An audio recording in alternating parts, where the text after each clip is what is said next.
Welcome to Call Your Hits, a Storm Riders Airsoft podcast.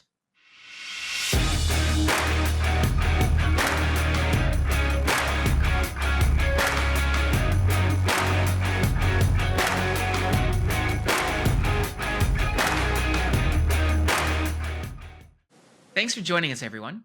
I'm very glad to welcome back Jonno Robinson. He's the founder of Special Effects Production. He's a friend of the show, a good buddy, a sponsor of our latest Airsoft event as well, Operation Silent Resolve. And he's always doing really big things for Airsoft in New Zealand and indeed now in other places in the world as well. Really making Airsoft into sort of his vision of what this sport and hobby can be. And so aside from hosting Operation Armored Fury, which is an airsoft milsim event with real tanks, helicopters, pyro, which we spoke about a few times in the past, this year, Jonno and his team launched the New Zealand Airsoft League, NZAL.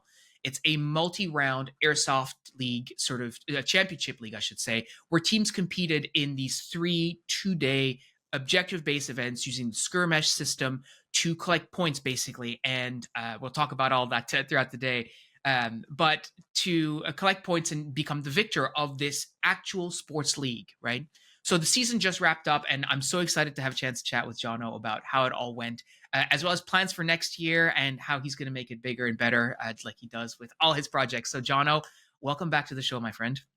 Thanks, man. Like it's always nice to sit down and have some yarns with you. And I feel like every time we catch up, like there's so much that's been going on. And yeah, I mean, as far as your guys' event that you just put on, like it was really nice for us to kind of be able to like reach out and be and have the opportunity to say, hey, look, like we're really excited for your upcoming event.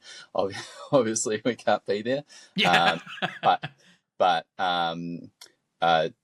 oh, dude, like it's there's a lot going on in the world, but it's pretty exciting when like we can literally be the polar opposite ends of the planet and still find ways of like supporting each other and connecting.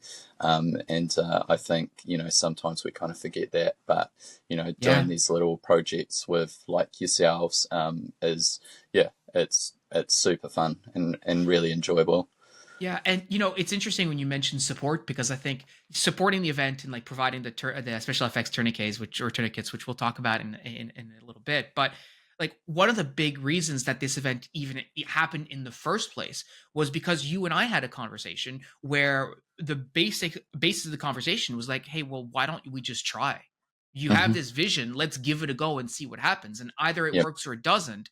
But I remember leaving that conversation being like, yeah, like why not? Like, yeah, maybe people will not like a 10-hour advanced airsoft milsim, and that's not going to suit them and all this kind of stuff. But let them make that decision. You put in the work if you think it's going to work, and see what happens. And I was, thrilled to have you join us for that in terms of that sponsorship. Obviously, not physically, which is crazy, but then to see that actually you were totally right. Like people did choose, people did do it, and everyone was cool with it. Some people didn't like it, which is fine.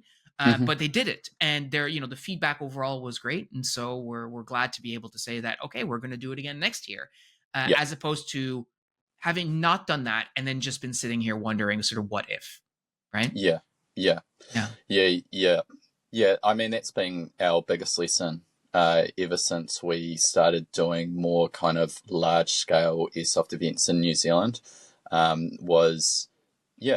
we really learned that there's actually no one stopping you from doing this thing that you've got envisioned. There's challenges. It takes, as you know, a lot of hard work, and you've got to see it from day one to the end of the event, and then beyond that. But we had a moment. So we did the first OPAF in 2019, and it was really, really successful, and we were super stoked, and that was kind of like what kind of broadened our minds to like what could be done. But then COVID hit, and for me personally, it completely threw me and my family's life upside down.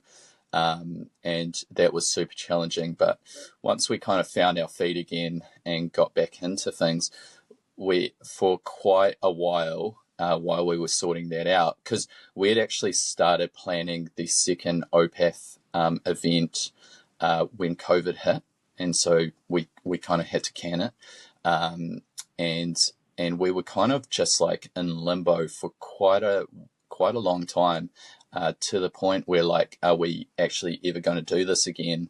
And I thought about it for quite a while. And what was really bugging me, because it's a really complicated event, it's super challenging. There's a lot of time that has to be spent planning it. And I was like, am I in a position to take that on? Should we be taking that on, etc., etc.? But the thing that was bugging me the whole time is I have serious regret right now, because I'm considering the possibility of not doing that event again, and that makes me feel really uncomfortable. And I just have this really bad feeling that if we don't do this, that we may not get that opportunity again, and then that leads to like regret. And I just didn't want to put us in a position where we decide not to do it, and then further down the track we just don't have that opportunity again. So I think, I just think you got to commit the time. But if you can commit the time, like, please do it, because at least, even if you do it once and you work out that it's not your cup of tea to be an event organizer, you can walk away with that, with having left nothing on the table. And you're like, I did it. It was hard work. I want to continue doing it, or or the opposite of that is, no, I'm good. I'm happy we got through that and did it. But you're always going to walk away from that situation, no matter what you decide for the future, actually being content that you did the thing. Yes. Yeah. There's just this, it just constantly play in your mind forever. Like, those years ago when we had that opportunity, we could have done it and we didn't. And I wonder what that could have been. Yeah. And especially, I find, like, those things will happen in your life just in general that you don't have control over. But in this case, if you have, like you said, if you have the time to commit and you have the resources to commit, then it's in your control. It's up to you to decide. And definitely one of the things that is evident is when it comes to airsoft in our community, I'm sure in your community, people will probably surprise you when you let them decide what they want to do. You just need to give them the opportunity to do that, right? And I know that when we had talked about the NZAL earlier, you had said, well, initially people were like, well, that's not going to work, or that, people aren't going to want to do this, etc. And fast forward to, well, now you've done, 3 of these events, everything. Well, we're going to talk about that today, but you had participants, you had teams, like, all this kind of stuff. People selected to do the thing that you thought was a good idea because, spoiler alert, airsoft, what airsoft players will enjoy, and you have a vision of what could be. And when you put all that in front of people, yes, you had to do all the work, or, you and your team had to do a lot of the work. But when you present it to people, they'll go, yeah, sure, I'll give that a shot. Why not? Right? Yeah. So how did it all shake out for you this year? Like, let's walk through sort of the process from the beginning. Like, how did it go with registrations, and like, how did the events go? I'm just excited to hear about all of it. Yeah, so the concept for me and my partner in crime, that's actually been a concept that we've had for years, especially for the other Jonno, who's my business partner, just to confuse everyone. He played rugby all his life. So growing up, he had a sporting background, and I had a sporting background in motorbikes. And for us in New Zealand, there was a real, so we came into airsoft with a sporting background. And what we noticed is there was the fun LARPing side of airsoft, which was really fun and enjoyable, but just like kind of observing the player base, you can very quickly tell that there's a subset of players that are competitive, like whether it's just a friendly club game or an event that's slightly more serious, you can see it. It's very evident. But in New Zealand, we were really lacking a formalized like national championship, like a multi-regional championship. And so for me and the other Jonno, we're like, oh, that's really interesting that doesn't currently exist. I wonder why it doesn't exist, and I wonder if there's a future where it could exist. And so we had a lot of questions. And so for quite a few years, that was just in the back of our minds, but we were kind of chipping away at other things. And to be honest, any formalized competition requires like a dedicated team. It requires a certain level of admin. And at the time, there was a competition which was a single event every year that was kind of probably the closest to outdoor competitions that kind of like the community had outside of, like Speedsoft and things like that, which is its own thing. But we did outdoor airsoft, which is completely different again.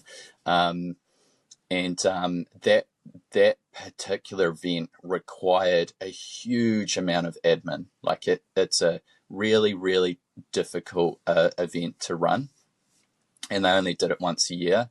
And not even I would be keen enough to try and replicate that event multiple times a year in different regions, just because it was so admin heavy. So looking at that, there needed to be something that could be introduced to kind of alleviate the heavy admin requirement, which we didn't have for X amount of years until we kind of stumbled upon the skirmish system. And that once we started looking into that, which took quite a bit of time. I think we spent over a year researching the system because it's extremely expensive. The challenge for us here in New Zealand is that's a US based company, so we're paying US dollars, and depending on the time of the year, it could be like 60 cents in the dollar when you convert it from New Zealand dollars to US dollars. So basically, we're almost doubling the price of any product coming out of the States or Canada, or I'm pretty sure the UK, like it's even worse. So we also had a huge financial challenge to get over, which was why we spent so long considering very carefully about this system, this completely unknown system, and whether or not it was going to be a smart decision to invest in it. So we talked to a lot of people, all over the world that had used the system and got some feedback, and spent time figuring all that out. And we finally committed to it. And there's a whole process. So we spent all that time researching. Then we finally committed to paying over the ridiculous amounts of money, and then having that stressful period of time waiting for it to turn up. Just having complete faith that this is totally legit, it's totally happening, it's going to arrive. But even then, once the system arrived, it's not just it's a pretty straightforward system to kind of learn, but it still takes time. Takes time. So once we got the system, we then had to field test the system and work out how it all operates, and learn the software and how to run the games through the system. And there was lots of things to do. But what we realized was um, there like it has automated point system as part of it, Hmm. and so we realized that it's an electronic system that works over huge scale. So we can use it on large fields. So like our home field is, I don't know what you guys use over in Canada, but it's 12 hectares. Hmm. Um, it's reasonably big, and so the system has to be able to cope with that scale, which it can. Like it's great. Like we've taken it to maybe like 5 different locations around the country, and Hmm. they're all completely different from each other. Yeah, because it runs off mesh, right? So Yeah. you don't need access like cell phone signal or anything like that. It's not like Bluetooth. Mm-hmm. It's like the range on it is absolutely massive, right? Yeah. Yeah. So so it requires internet. So we actually use a Starlink. Okay. So really it gives us the ability to, honestly, we could just take it into the middle of absolutely nowhere, because we're using Starlink, which seems to be like extremely reliable. We've never had any issues with it whatsoever.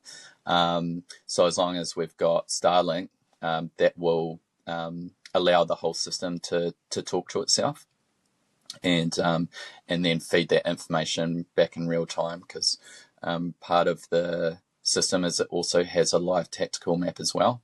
So Okay. it's like feeding all the information in real time when players are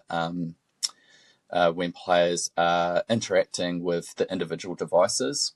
It feeds all that information back and actually puts it up onto a live tactical map, so you can see what's going on at any given time on the map.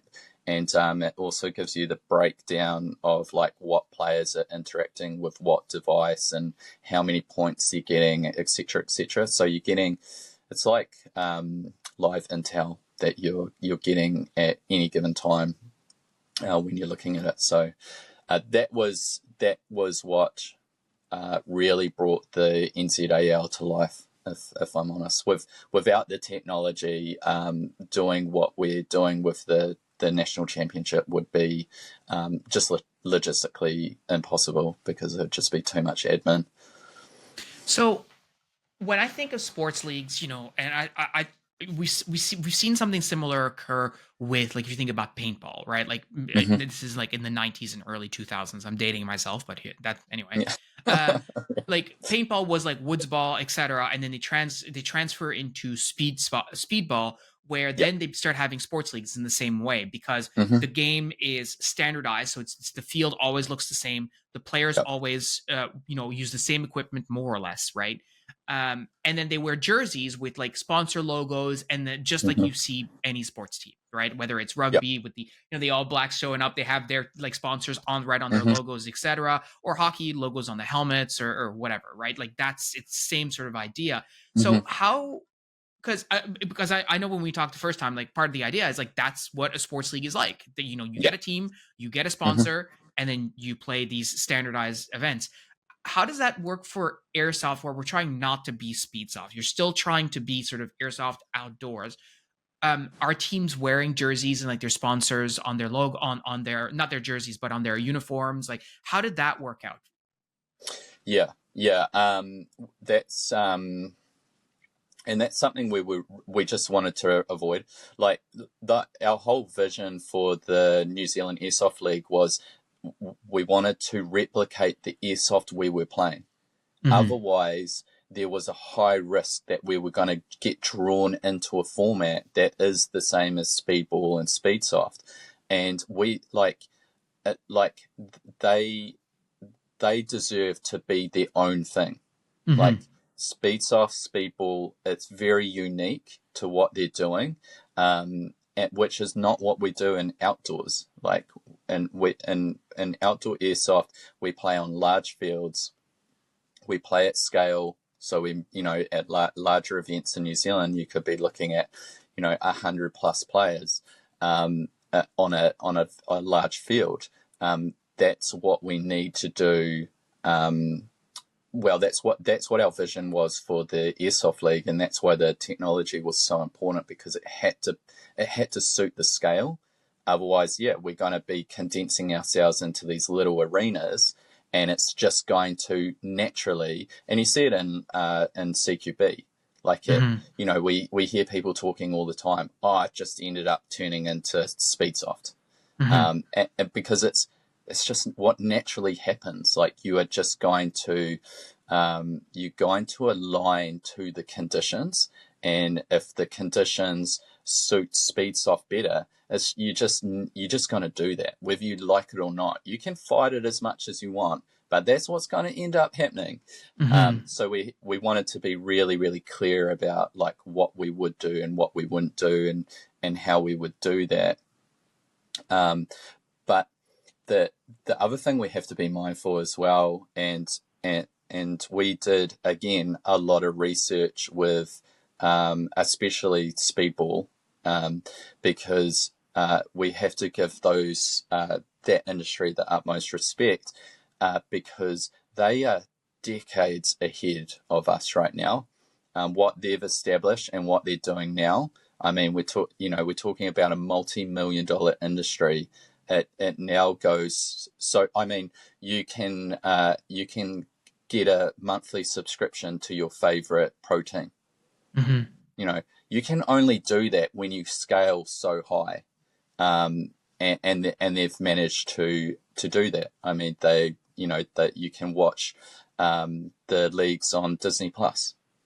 You know, so Yeah. airsofters like to say that paintball is shit, and that's fine. We all have our Some airsofters like to opinions. say that. We all want to take the piss out of it.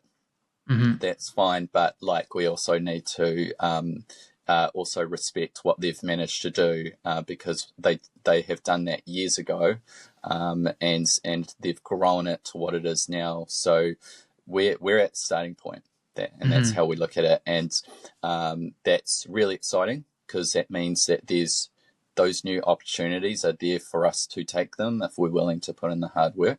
But I do also wish someone had kind of had that vision, maybe 15, 20 years ago. Yeah, that would have been wonderful.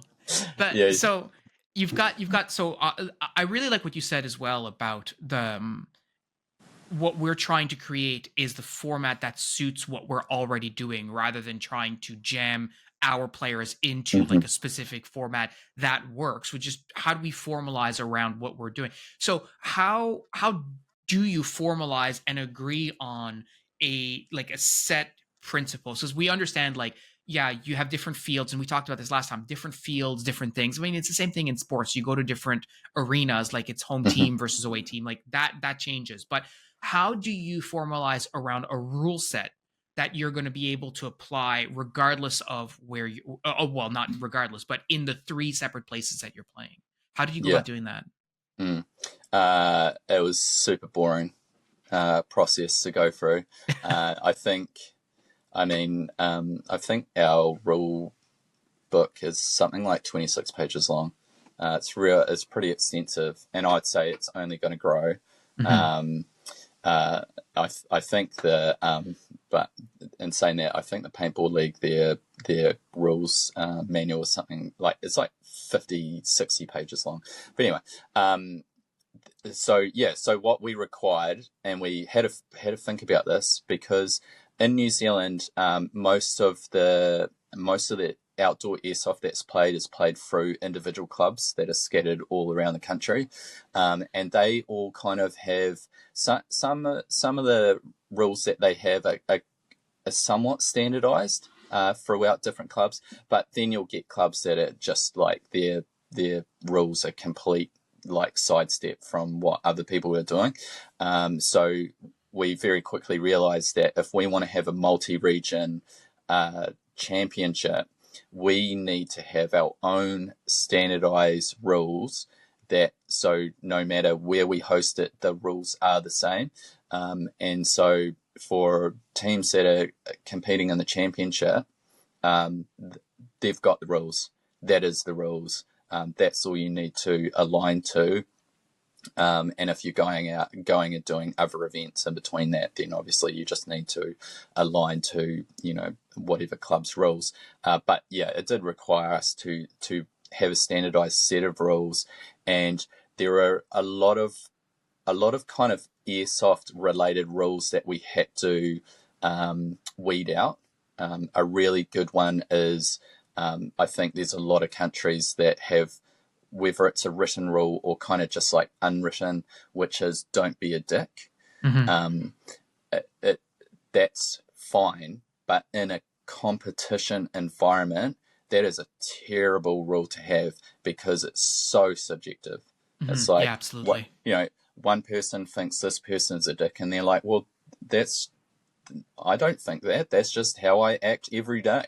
Mm-hmm. So we then had to be very, very careful about the rule set that we did create, that we didn't create rules that would then cause problems when problems occur. We wanted to have, and throughout the season, we were making adjustments to rules based on what we were seeing in real time.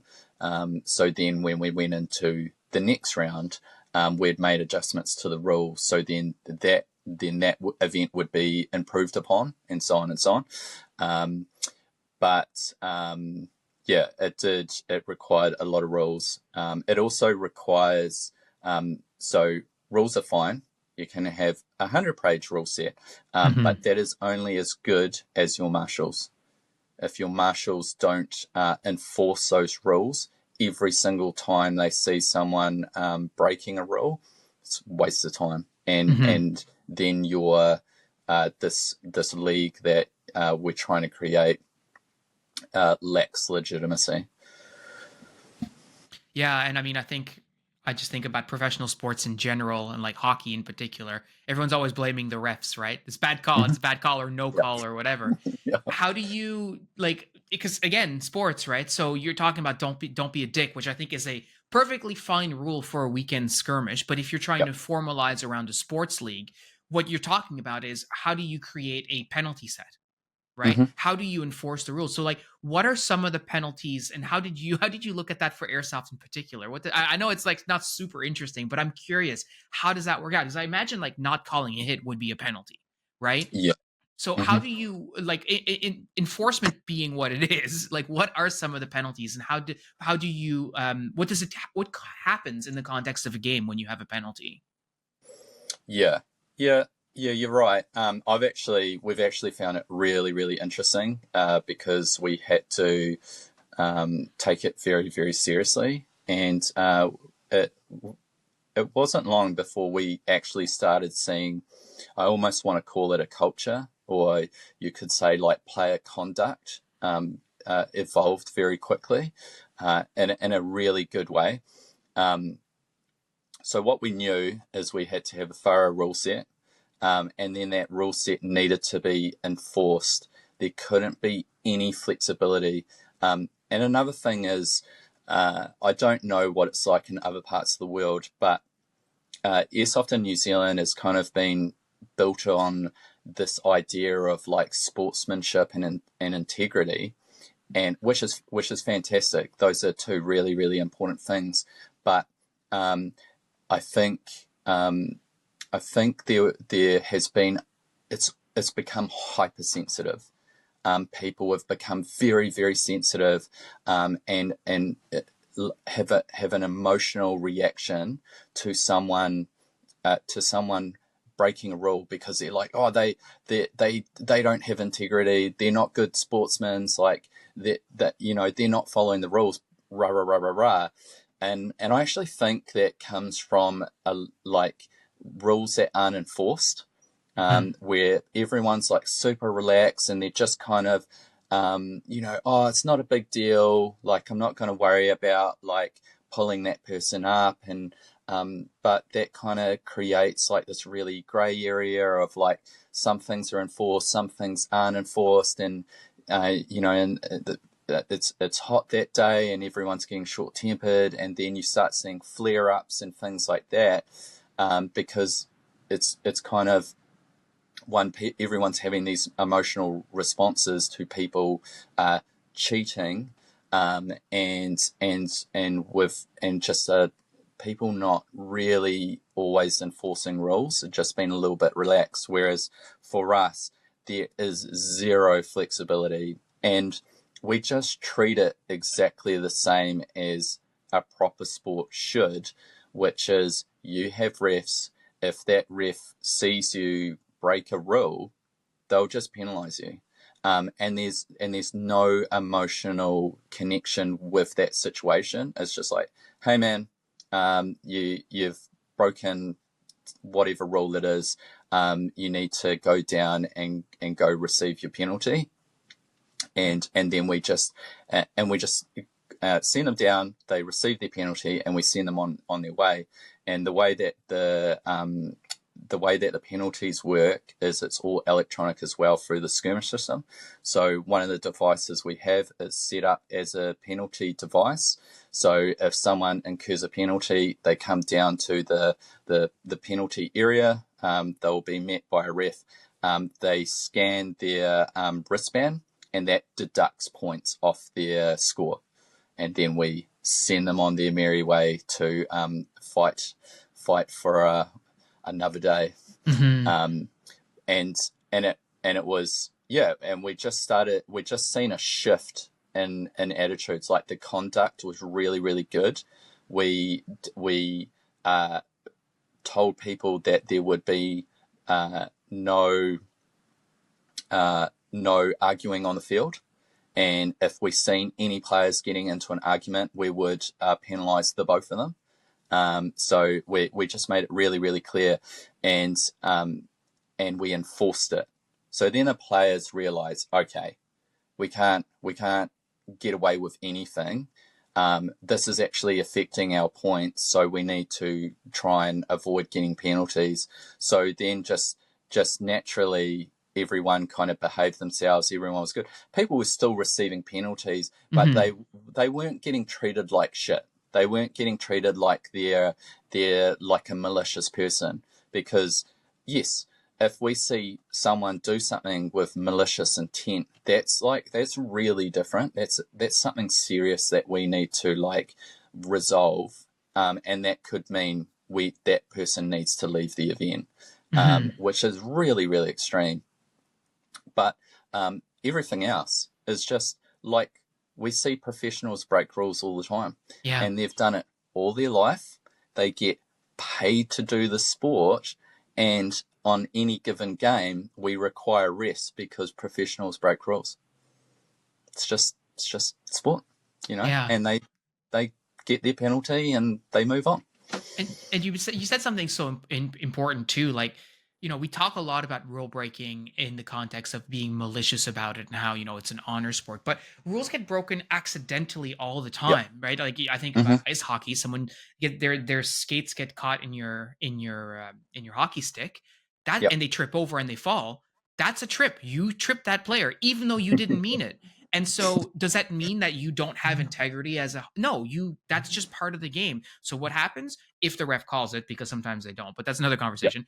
You go to the box, you serve your penalty, and then you come back to the game. Nobody is saying you're a terrible person. They're saying, hey, you incurred a penalty. And if the other team scores while that happens, well, that really sucks and you feel bad about it, but that's the game. And so similarly here, like, I think you're raising a great point. Like, we have this thing built up around, well, if people cheat, it's a problem with their integrity. Well, it certainly may be, but it isn't necessarily, especially in the context that we're talking about here, where, you know what, we just saw that you broke a rule. We're not going to treat you like you're an animal. We're just going to send you get your penalty, come back. And, in the case, like you said, where someone is being truly malicious, right, truly creating a problem, well, then you can address it in a different way, like different tiers of rule breaking. In the same way that, again, I come back to hockey because it's the sport that I know the best, but they have penalties and they have game misconducts, right, where you get ejected, right? That's a different story. But even in those cases, we're not saying you can never play ever again. It's like, we don't want to see you for the rest of the day.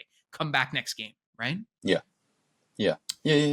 So how did the events actually go? So like, what happened with the teams? Like, how many players did you get, and what was the player response like? I'm really curious about that. Yeah. So so originally, all that we were meant to be doing this year for the Airsoft League was running a pilot event. Mm-hmm. So we kind of done some field testing with the system, and we used the system for the last OPAF event. So we kind of like got some big events under our belt using the electronic system. Everything was working really well. So then we had the framework for the Airsoft League, and we were like, right, we'll run a pilot event, make sure that we're happy with it, and then we'll spend the rest of this year planning out the full season for the following year and get all the sponsors on board and do a lot of because it's so new, like everything about it is so different. Like the game is a conquest style, but that is looking at it in the most simplistic way. But it's the game is very, very complex once you get into it. So yeah, we were going to do all this planning. We ran the first event, which was essentially meant to be the pilot.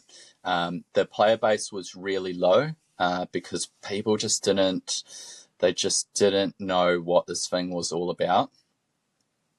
So it's really, really low numbers. It was good enough numbers that we could proceed with the event and test it and see if we were happy with the fundamentals of the Airsoft League itself. So we break it down into 2 days. First day is practice day, and that is a very, very new concept for airsoft players in New Zealand, whereas in sports that is very, very normal. When I raced motorbikes, you had a full practice day, so you could put laps on the track and just get everyone up to speed. So then the following day, for all the races, you should be at your best in theory. And so we really wanted to, so what we needed to acknowledge is we are taking the league to different regions, which means different fields, and each field has its own challenges about it. Some people, that's going to be their home field, but then for the final round, it was on a brand new airsoft field that no one had played at. So everyone had to get their head around the layout of this field and how they wanted to kind of strategize and take on that challenge.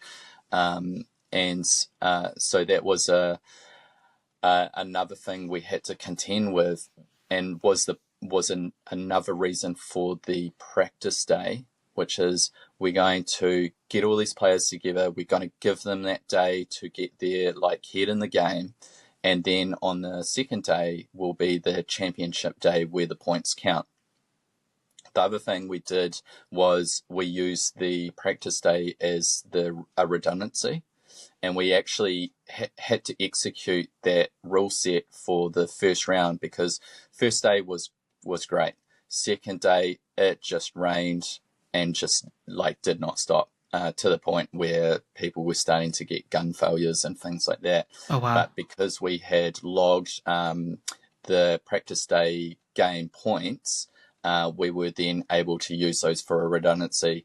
We were able to run the first game on the second day, but after that, we just had to make the hard decision as event organisers to just cut it short. But because of that framework that we had in place, and some good decisions, it wasn't catastrophic, because we just used the practice day as your redundancy points, and those points then became the championship points for that particular round. So it's not what anyone wants. Everyone wants the perfect weather and wants everything to go smooth, but it was kind of bittersweet, because it's it sucked on the second day. For admin, anyone that's been admin at an event where the weather sucks knows how it's 10 times harder. Yeah. It's just a grind the entire time. Hmm. But at the same time, we got to really test the limits of what we had already put in place. And yep, there was a few little things that we wanted to improve on, but the foundations of what we already had then made us realize really, really quick, like, oh, I think we could actually do the entire series this year. We're going to be on the back foot because we don't have certain things in place. We didn't have all the because the other thing with the league is we want. So right now we're finalizing the 2026 season. Hmm. So we just finished 2025 season, but we're finalizing the 2026 season because we want to release it as an entire season.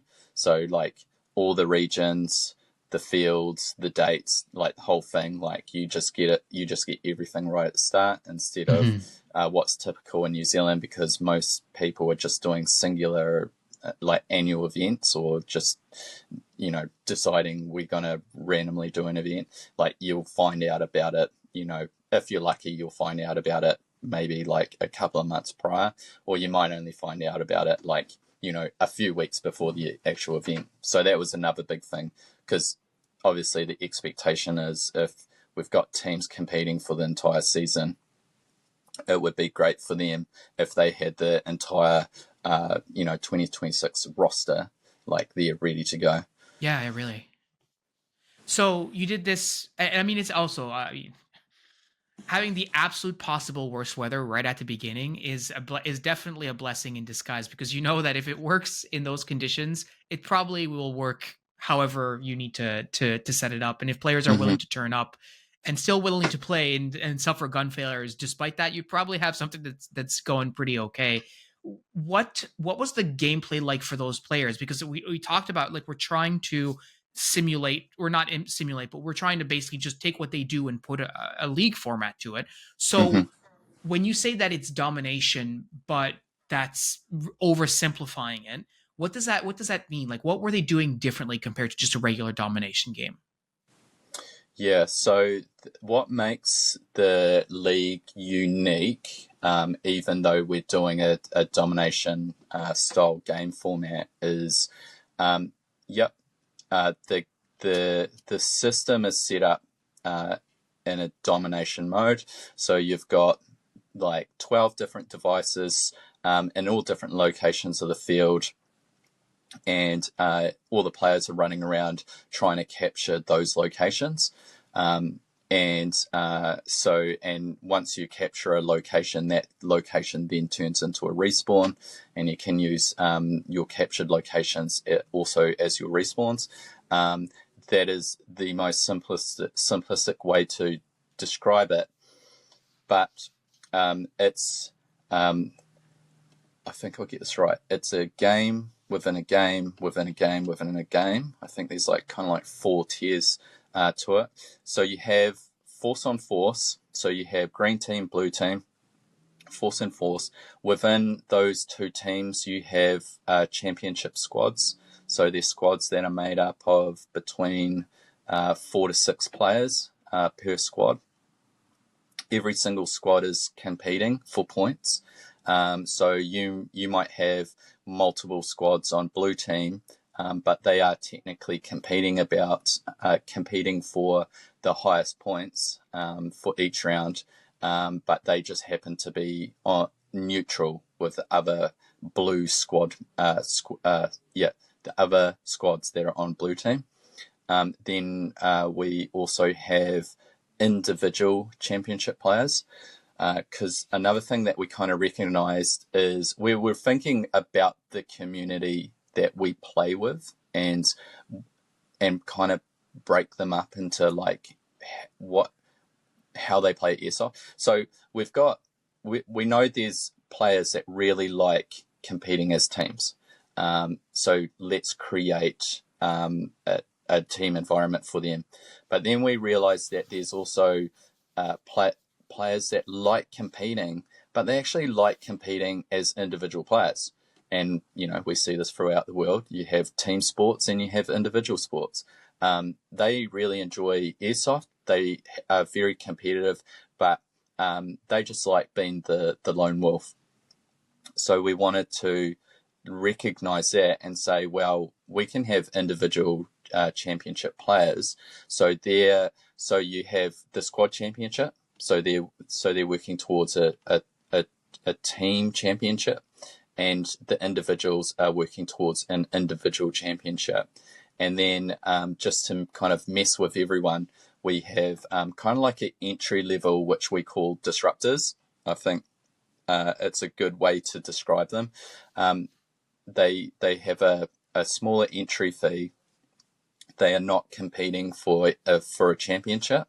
It is really designed for players that aren't really interested in competing, but they would like to come along to the event and play 2 days of airsoft, we saw this with some of the players that started off as disruptors because they weren't sure about the league to start off with. They came along and they're like, oh man, like this is awesome. Next round, I'm going to put a team together. So it's also giving players the ability just to kind of dip their feet, work out like, do they want to come back and be doing an individual or a team competition, or do they just enjoy being a disruptor?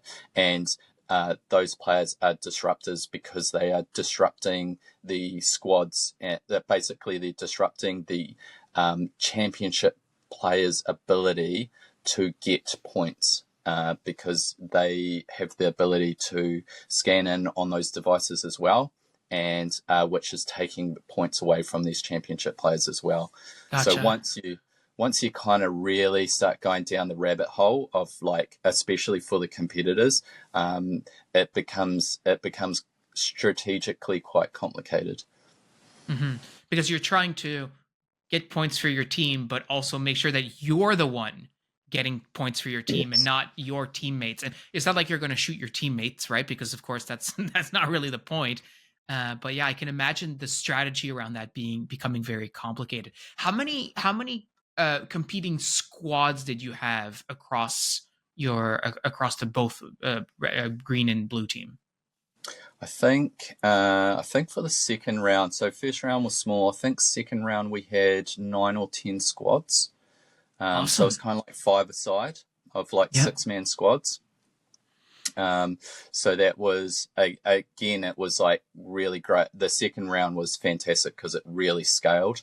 The first round was quite small, but then once we hit the second round, we really had a solid player base, and we were really getting a good idea of like how it all works. Because again, it's like you can have like everything can look perfect on paper, but until you put it into practice, and especially once you start scaling things, like the environment can change, and you just need to be ready for that, and just be accepting that. We were really fortunate. We didn't run into any catastrophic issues, but you also that's the terrifying thing, right? As doing anything like this is like, crap, what if it doesn't work? Mm-hmm. Yeah.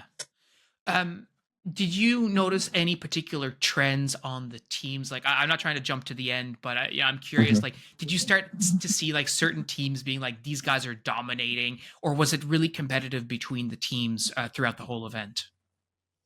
It was really interesting. Like, if you go back and look at the first round, and then look, basically, from the second to third round, everyone got their head around it real quick. And also, come the second round, there were a lot more squads competing, and those squads were like in it to win it. So everyone else kind of saw what they were doing, and we're like, oh, holy crap, like we have to like step it up. So the points that were scored in total in the first round were like significantly lower than the second round, and then the third round was higher again, which was really, really interesting to see that happen. and again, we won't really see the full extent of it until the 2026 season, where we get an entire season where we've got really competitive squads that are thinking we want to win the championship from like day one. Like we want to make sure that we do what we can right from the first day to kind of like try and lock that championship in by the time we're at the third round, because it was 3 points between first and second in the championship by the end of the final. Wow. Who? And Sorry, and go ahead. I think second place potentially lost the championship because of penalties. Yeah. Well, I mean, listen, that's what they're there for, right? Yeah, it's lesson learnt. So, Don't get penalties. who is it that won the championship this year? And it's not that like I would know these people, but what I'm curious about is what is their profile? Like, what's their background? What are they as a team? Like, where do they come from? Yeah, And what yeah. empowered them to be so bold and win this out this year? Yeah, there's a bit of a funny story with that. So the team that won the championship, they formed a team called the Beeb Magnets. Okay. So again, for a lot of these, amusing name. For a lot of these guys, like because they had to create a team, and that's been like the fun side of it as well, is seeing these group of people, guys and girls, because we had girls competing too. Come together and form these like really fun teams. And the Beeb Magnets come from our local club here, most of them. Some of them were from different regions, but I don't think they would be your stereotypical like athlete team. Like there are other teams within the championship where you could probably size them up and go, okay, these guys look pretty serious. But the Beeb Magnets, like when I'm playing with those guys at our local field, they are just like super relaxed, fun people to be around. Don't take anything too seriously. And their team captain Marcel specifically told me once that he is not competitive. It just turns out if you put him in a competitive environment, all of a sudden he's super competitive. Yeah. And that was cool to see. And being competitive is an emotional roller coaster, because you just naturally have highs and lows. But those guys were, they created their team, they created team patches. They also brought along challenge coins to the final. Like they just really embraced it, and they won the championship through hard work. And I was like super stoked for them. They turned up on the day and got the job done and came out on top. But I do feel like they brought a lot of fun. Like when we were envisioning like what we were hoping a team would be, I think they like did an amazing job of really getting into it and embracing it and kind of making it their own and doing things that like I didn't coach them to, I didn't suggest they do the things that they did, but turning up at the last round and they're like, giving out these challenge coins, I just, it was really cool. Like I really enjoyed that.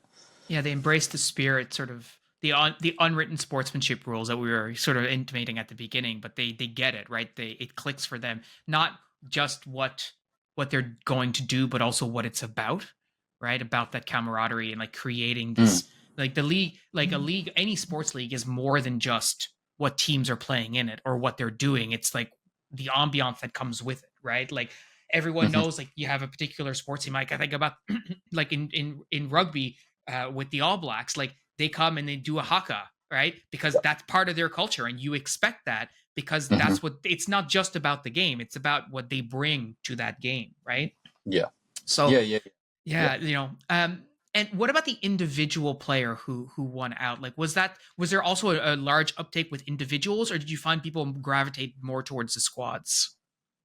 I think like people are just gravitating towards the squads. So what we did is, as after we did every round, so first round, second round, third round, we would go back, review everything with a fine tooth comb, and then make alterations to what we're doing. So originally we had the individual side of things not set up as a like a championship option.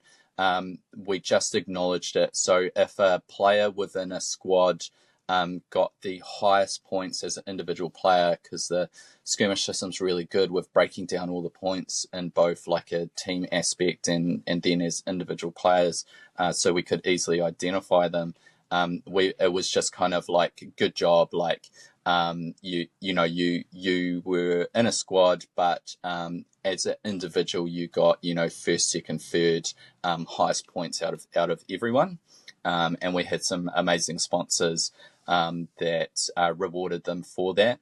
But an interesting dynamic that we noticed when we did it like that was you had competing squads, but what we noticed is we were getting squads that were individuals were breaking away because they had decided and had an agreement with the squad that they wanted to go for like highest individual points, because there's prizes associated with that, which is great. Like that's great. But we really had to kind of sit down and think, is that what we're trying to achieve with this league? We've created a team aspect, and the intention is that the squad acts as a squad and they work as a team to try and get the highest amount of points as a team. But we've got these individuals that are breaking away trying to do this separate thing. So then we realized that we need to split that off and that become its own thing. So we weren't able to do that until midway through the season. So we didn't. We basically we broke it up. Like, we could see that the individual side of things was really successful. We then needed to take it a step further and split it off and make it its own class, and allow players to compete in this separated class, and then have squads competing as squads, and not have that kind of crossover. And that worked really well. So then going into the 2026 season, we can now have it as a standalone championship that people can work towards from the first round, and work towards getting a Airsoft League national championship as an individual. Yeah, so we were the league was evolving very, very quickly, and we made that decision. And that not everyone liked that. They wanted just everything to be the same. But we understood with what we were doing and what we're trying to achieve, that if we didn't make changes, because the whole point of the changes is to benefit the league, benefit the players that are attending it, make it as good as it can possibly be. What we did in 1 year, by allowing it to evolve, making those changes as we went, to improve the league, going into the 2026 season, we're maybe like 3 years ahead. Yeah. Versus keeping it the same for the first season and then just taking some of those rules into the 2026 season, realizing that we need to make some more changes again, but we can't do that until 2027. Like, it's madness. But we know that because we're in the trenches and we think about everything so deeply. Whereas for a player, they're just seeing what's directly in front of them, and I totally understand. But there were very careful considerations around what we were doing. Yeah, like it's interesting because I talk in my profession. I talk about this a lot with like leaders and people and organizers and stuff. But it's the idea like once you give people the context, right? Because they're focused on their thing. But once you explain the context to them, they're like most reasonable people will go, okay, yeah, I understand, right? I get Hmm. it, right? I may not like it. It might suck for me individually right now, but I Hmm. understand why this is happening. So okay. And in the context of what you're doing, especially, like I love what you said around, well, we're 3 years ahead. Well, that's a good thing because you really also don't have the luxury to wait, right? Yeah. Because if you do it 1 year and you keep it the same and it sucks, people aren't coming back, Hmm. right? Yeah. You're at this point where we're trying to get everyone through the door and get them to see and buy into this concept, which by the sounds of it, it seems like you've been very successful at, but you're trying to get them to buy in. And if they're not doing that, then they're not going to come back next year. But it sounds like they are going to come back next year. And it sounds like you have some big plans as well for next year. What what really is going to change between this season and next season? And don't say everything because I sometimes I feel like it can be everything. But like uh, what are some of the big changes that are coming down the pipe for 2026 for the league? uh, yeah, we've definitely got some small changes, just with rules and things like that. Just small little tweaks that we want to improve on, and just make sure people aren't gaming the game and things like that. We do, mm, we do, we. This is the thing. I don't want to say everything either, but everything's on the table. Mm-hmm. Like if we're serious about the integrity of what we're doing and really serious about what we're trying to build, everything has to be on the table. Like there's like if you well, people that have egos generally don't always know they have egos. But it's just a if you have an ego, it's you the what you're doing isn't going to improve because you already Mm-hmm. think it's the best. You're the man. Whereas for us, like we're so focused on this needs to be the best thing it can be for the players, and like yeah, there are limitations, and sometimes the players understand that, sometimes they don't, or sometimes when they come to me in the middle of the event with a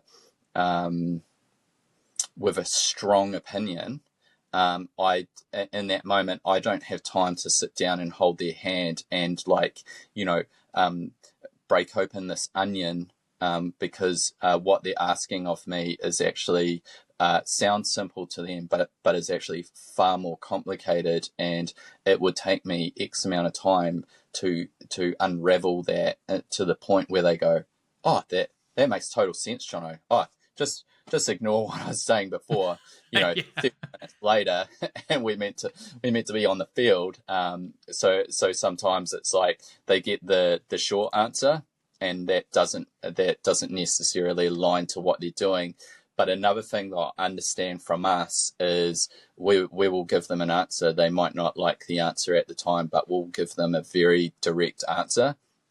Um, and that's another big thing for us. So everything's on the table. We need to review everything. We need to make sure that when we go into the 2026 season, it's as best as it can be for round one of the 2026 season, and we'll treat it exactly the same. Because if we get into season three and along the way we've allowed it to evolve, we've reviewed like over and over and over again, if we could do that 3 seasons in a row, that means that we're 9 years ahead. Mm-hmm. Yeah. So and the thing is, we have very very limited resources. Again, we're not the paintball leagues that have like, and even they have limitations, but like, geez, like they have some money that they can pump into it, and huge sponsorship and Mm-hmm. things like that. We do not have that. We have a couple of dudes Yeah. um, and some support staff at events to make all this work. So we just need to be very open-minded and sometimes have some very confronting discussions. But we'll just take all the good stuff that we're kind of happy with, and everything else will go onto the table for review. So, even the game might see some tweaks, which I can't talk about right now because we're still in the thick of talking about it and working out whether ideas we have will improve it or whether we need to stay with the status quo. Yeah. I mean, you said something so important, which is that, if you have an ego, you're never going to improve, right? You have to. And this is something that we've talked about on our channel and the podcast for years and years and years, but always being able to look at where you are and critically assess, like, how can this be better? How can we improve on this? And never believing that it in its current state is the best that it can be, because that's just never a thing. Like, there's always ways that you can modify, you can make it a little better, especially when once you start involving other people, different points of view, right? And to your point, like, someone might have a strong opinion and you're saying, well, I understand you feel that way, but these are the consideration limitations that I have, and this is why it has to be. Mm-hmm. But at least being able to listen and seek out that feedback and then decide for yourself, hey, do we need to do something about this or do we not? And when I joked about, like, everything is going to change, it's not the idea that everything is going to change, but like you said, everything is on the table, right? Mm-hmm. There are certain things that I'm sure will not change, that that you are happy with this time and you're happy with next time. But if something changed that you were like, no, we have to change, you'd be open to it, right? So I think that's the prevailing mindset. I'm really excited to see what shakes out for you guys next year as well, and how whether you get an extra 2 or 3 or 4 years extra planning in that time set. Because like you said, paintball's 10 years, 15 years ahead of us. But if you keep making these 3 or 4 year increments, then in a couple of years they'll only be a few years ahead of us, right? Yeah, and it's and yeah, whilst it's like we're doing this league and it paints a particular picture, like, again, like, it's the exact same approach that we had when we were doing previous events, which is like, we have an idea, we think we can pull it off. What do we need to do to kind of feel confident that we can do that? But it really, nothing really changes, like, back to with everything. And I think sometimes just with the airsoft landscape and the particular people it brings in, it can foster a lot of egos. And from the work that we've done, it's made that much more obvious. Those things stand out a lot more because we're so hyper focused on, like, new opportunities, bringing new things to the table. What more can we do? We talk to a lot of people within the airsoft industry, especially around sponsorship and things like that. Like, how about we start looking outside of the industry, because whilst this is our starting point and we're very small with everything we're doing, like, if we look at these other sports, whether it be speedball or whatever sport, like, a lot of these organizations, that they don't have, rugby in New Zealand, their sponsors aren't rugby. Yes, some of their sponsors are rugby related, but a lot of their sponsors are actually outside of the industry, if you want to call it that. And yeah, airsoft has some real challenges around that, because there's people will perceive airsoft in a particular way, but that's irrelevant. Having the conversation is exactly the same, and you're going to get one or two outcomes from talking to a company, an organization, an individual, whoever it might be, and that outcome is going to be, they're going to be one or two things. They're going to be really receptive, and then that turns into further conversations, and then that turns into a collaboration, a partnership, whatever it might be, a new sponsor, whatever that looks like. Or they're just going to go, no, we're just not interested. It's Mm-hmm. not something that we want to get involved with. And it's like, cool. Then you move on and you move to the next person, and Yeah. that's really all we've done. All the sponsorships that we've done over the years, and that have come on board for the league has just been conversations, just asking the question, them being receptive to it, us talking some more, them getting an understanding of what we're doing and how they can support, and then hey, look, then you have a sponsor, and if you do a good job, then that sponsor becomes the sponsor that supports you the following year, Yeah. whatever that might be. It's so, it's so thematic with conversations that we have, but it all comes back down to the same thing. Like, you can't be the kid at the top of the slide wondering whether you're going to go down. Like, at some point you have to decide, are you going to slide down or not? And in this context, it's the same thing. Like, you can't be so afraid of being told no that you don't even ask to begin with, because if you don't ask, the answer is always going to be no.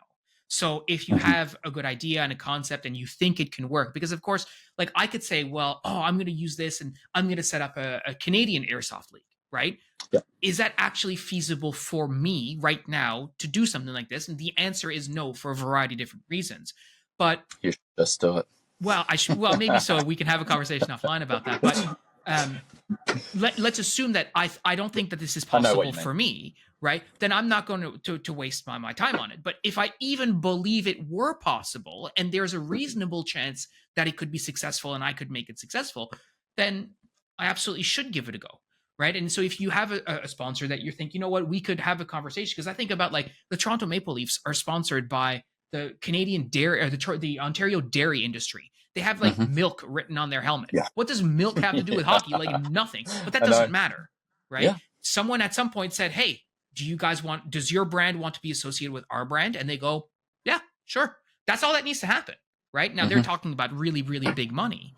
But Yeah. even with all the sponsors that I've dealt with, every time I've sent an email, I've always wondered, they're not going to say yes to this, but I'm still going to send the email. And every now and then you get Yeah. surprised and someone says, "Yeah, sure, that'd be great." Yeah. Excellent. So Mm-hmm. I think, it's the same thing whether we're talking about sponsors, we're talking about running events, or anything else. Like, if you want to do something, then, and you have a reasonable expectation that you could be successful, then give it a go and see what happens. And maybe, in 2 or 5 years down the line, you've gone from running your first airsoft, like OPAF, to running a full on, airsoft league in your entire country. And then 3 years on from that, who knows, right? Maybe that league, or maybe not 3 years, but 10 years on from that, your airsoft league is part of a global airsoft league, right? Who knows? Yeah. Well, So yeah. that's how we think. It can sound crazy to think big, like, hey, we have dreams of the league becoming international and us having a World Cup. Mm-hmm. That would be amazing. And it's like that is physically impossible right now. But in a really weird way, doing what we're doing right now is like ridiculous. Like, it's a lot of hard work, and it's really, really challenging. And we have no blueprint for it, because no one else has done the thing that we're currently doing, and that's really, really hard. But when you have a big dream, weirdly, it makes the current thing that you're doing now feel not so much of a big deal, because you're like, wow, imagine like what would be involved to run a World Cup. That would be a massive deal. Whereas right now I'm just doing a national championship, and yeah, it's challenging, but it's like that would be 10 times more challenging. So it kind of helps, break it down like into bite-sized chunks, and then you can break it down any further.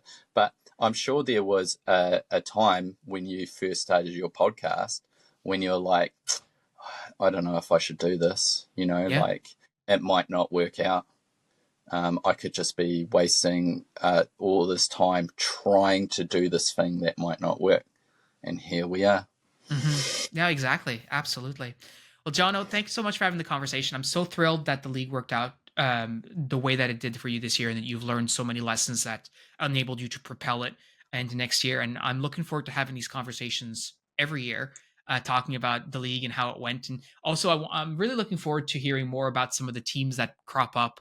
Mhm. The Beeb Magnets, I think, is just such a funny, like, it really sort of, it encompasses so much about, like, we talk about airsoft as, plasto blasto, Yeah, taking yeah, away that, stripping away that seriousness that sometimes comes with airsoft, and yeah. making it again about fun and sportsmanship and having a good time. So I'm looking forward to seeing how that shakes out in the next year. But thank you so much for being on, man. Oh, thanks. Honestly, like it's always a pleasure. Always enjoyable. Awesome. Well, thanks so much to you guys listening. That's all we've got for you this week, and we'll talk to you next week. Take care.